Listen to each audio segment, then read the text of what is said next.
So I am here at the state capitol, and I kind of want to talk about increasing their political participation. As you see, that's the Golden Dome. And so political participation is basically the way we participate or the way we are active within our political process. So when we are active in our political process, that means we are able to actually get our voices heard by politicians, by local lobbyists, by businesses. And that's really important because that allows you to kind of have a control and kind of have say in what's going on, not only in your country, but in your city, locally, and nationally. So I want to offer 5 ways or 6 ways to be political participant and kind of to increase that. So the first way is to do your research. It is really important to read and understand and learn about what's going on in our country. It's really important to know what's going on state and locally. Your state and local politics affect you more than anything in this country, and they determine on how many stop signs you get in your neighborhood. They determine what speed bumps or speed rows or how safe streets are to cross. But they also determine taxes and whether your city is considered a safe city, or whether or not your city is able to have churches or immigrants or anything may have you, or even I would say school and classrooms, and how much criminals actually get real rights in your city. So for example, in Florida, local elections allowed for inmates to receive voting rights reinstated. And here in Georgia, local elections also allowed for victims, or what a law to be passed was perceived as victim rights. So that law is called Marsy's Law. And Marsy's Law allowed for victims, or was perceived as a victims' rights law. And it was published very well, and it was talked about very well. But one of the things that really wasn't discussed is the fact that eyewitness testimony was held at the same level and to the same standard as DNA testing.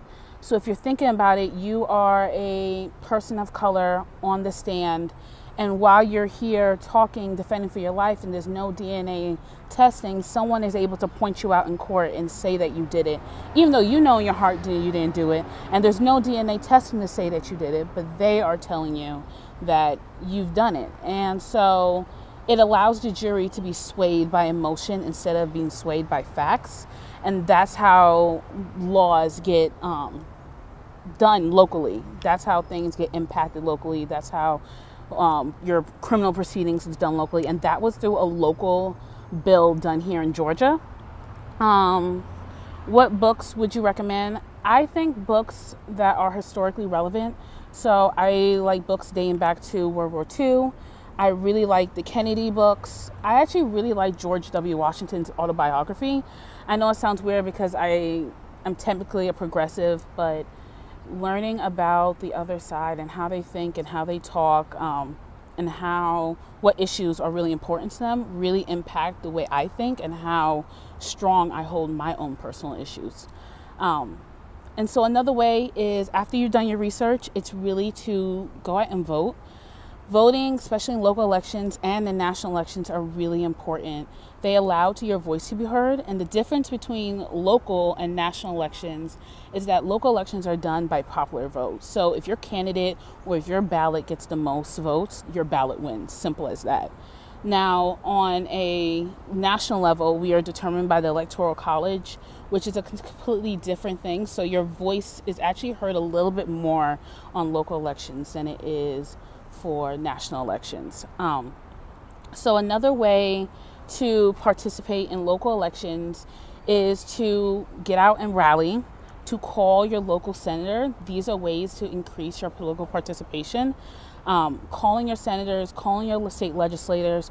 They're the ones who are here to advocate for you. And while you are calling them and letting them know your issues, there is an aide taking notice and writing down the issues that his or her constituents is important to them. So when there's time for them to run, or it's time for them to fix a problem, those are the problems that they're looking to first and foremost before they're looking at anything else. They're looking at to what affects their participants more than anything else.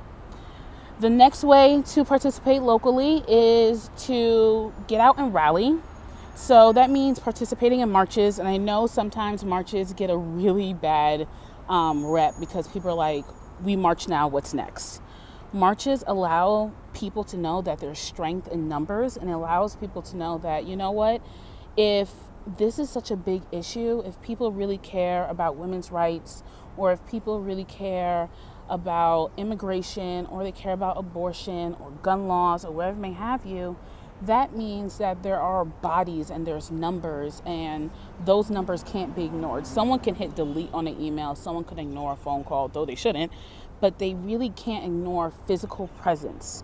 So if you are in their office or you are standing on it with a sign, don't think that your voice doesn't matter just because, you know, you're just here holding a sign, having a conversation outside of someone's actual office, but you're actually participating in the political process. And another way, and I probably get a little big flack about this, is one of the reasons I like partisan politics. I think people are tired of being told that partisan politics is not a thing and partisan politics is a problem, but it's not a problem. It's only a problem when people allow it to gridlock our government and people allow it to stop us from actually having real conversations. So my next point is to have a conversation with someone, actually discuss what's going on, talk to them, especially people who don't have your perspective, especially people who don't have your thoughts in mind or agree with your position or your viewpoint. Those are really important because that allows you to know it's not opposition, but it allows you to know what other people think and how other people talk and how other people discuss certain things. I love my new position. It also allows you to realize that there is another side to the argument. The other side to the argument is not wrong. It's just not yours. And that's fine. But it also helps you know that, you know what? I'm allowed to think something differently. You're allowed to think something differently. Let's find a way to meet in the middle, have a conversation, and really develop a solution where we both can meet in the middle and figure out what works and figure out how it works for us and how we can change what we feel passionate about. Now, that's not saying that certain things you're going to agree with everything, and it's not going to say there's not a middle piece for every solution, but I will say for most solutions, there are a middle piece. For most solutions, there is a middle ground for something. And I think if we're able to have those conversations, then we're able to sit down, be at this table, and say, you know what, I like this, and this doesn't have to be as drastic as this point, but you know what, let's decide to actually come to a solution, and let's decide to say, I'll give you this if you give me this, or this I'm not budging with. And that's perfectly fine to say you're not budging with something. It's perfectly fine to stand ground. You know what, some people have really strong beliefs on immigration and have really strong beliefs on abortion and even really strong belief about gun laws and black lives and brown lives and our Muslim brothers and LGBT, and that's fine. You can have a different perspective and that's okay, but you shouldn't allow your perspective to cloud your mind. Sorry, there's a helicopter above me. You shouldn't allow that perspective to cloud your mind or cloud your thought process and being able to actually hear another side to the story. And lastly, if you voted, you've done your research, you've done everything else, and you still don't like what's going on, then run for something. Millennials are the next biggest voting block compared to Hispanics and compared to blacks. And we don't vote enough. Black people don't vote enough. Hispanic people don't vote enough. LGBTQ plus don't vote enough, and they're complete intersectional. But people don't vote enough, especially people who are impacted most and impacted the hardest by these policies and by these rules and these regulations. And I think if you finally run for something, your presence says everything, especially if you are a person of color or you consider yourself a minority, which I don't like that word. But if you consider yourself the person who is least heard, then you should vote and you should run for something. Why don't I think African Americans vote? or don't get out and vote. I think a lot of it's fear. A lot of it's systematic. If you saw recently here in Georgia, the most systematic voting was against people of color. You can't deny it. I don't care what nobody says. It's right there in the books. And people were turned away. Early voting, there were long lines for not only just early voting, for current voting and same day voting. Lines had 5-hour waits. If you're only allowed 2 hours here in Georgia and your wait is 5 hours, you're not going to be able to vote because you have to go to work. Most people don't even get 2 hours to go and vote. So if you go in the morning or you get some time off or you're able to, that's actually a luxury. That's not an everyday type of thing. And I think people, African Americans, are tired of not seeing themselves, and they're also tired of being heard, and they're tired of being lied to. And the same thing goes for the LGBT community, and the same thing goes for the Latinx community. They're really, really tired of being lied to. And same thing goes for the AAPI community, because they're coming up like nobody's business when it comes to voting and political participation. Sam Park here in Georgia is amazing. So is B. Nugent, I think that's how you pronounce her name, is amazing here. And they are not even just a part of the economic caucus, but some of them, Sam Park is part of the Black caucus. How many Asians you know are part of the Black caucus? That's rare. That's a rarity in our government. So that's saying that not only your issues matter, but my issues matter too. And to allow two minority communities, or what's considered minority communities, to get together and actually say, you know what, your problem is my problem. Your people to vote, my people to vote. Your people need economic power, my people need economic power. That says, you know what, I'll take your 100,000 and then I'll take my 100,000, and we're gonna have 200,000 people out here saying that, you know what, it's time for you to stop ignoring us. It's time for you to actually have a conversation with us. And I will say another thing is, and it may be controversial because I know we're supposed to have separation of church and state, whatever, but that's not true. We don't have it. So let's just say what it is.